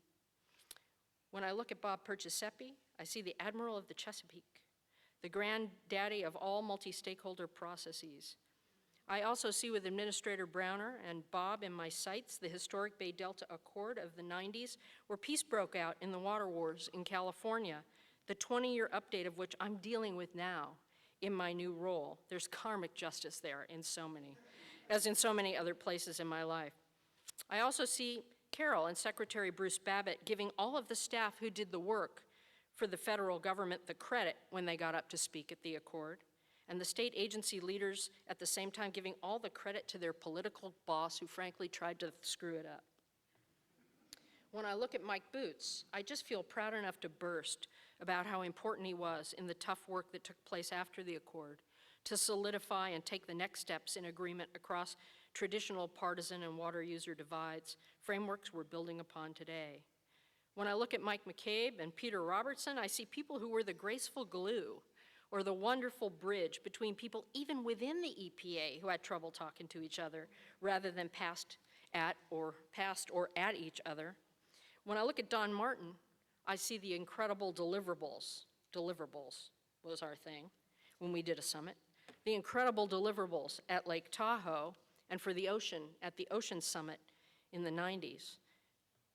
I'm not telling you how we got those, but there was a lot of behind-the-scenes drinking involved. No, I mean people work involved. You got to connect however you can. When I look at my husband, Warner,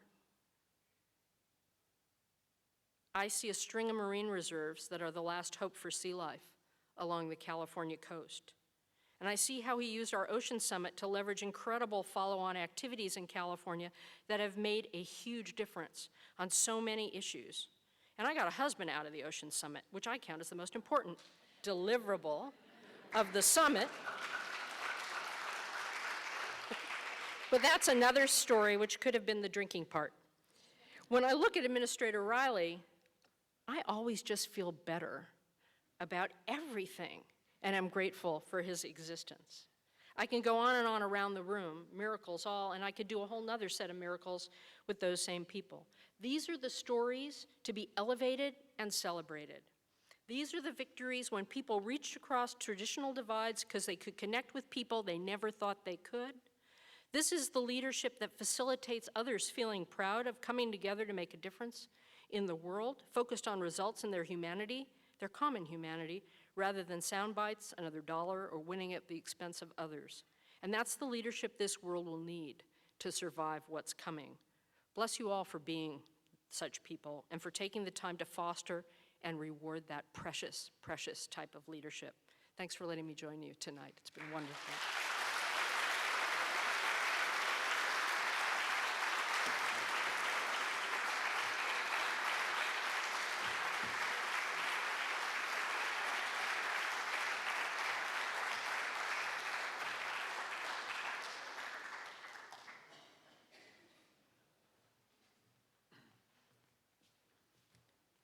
Thank you, Felicia. That was terrific. And thank you for traveling here to be with us. We really appreciate it.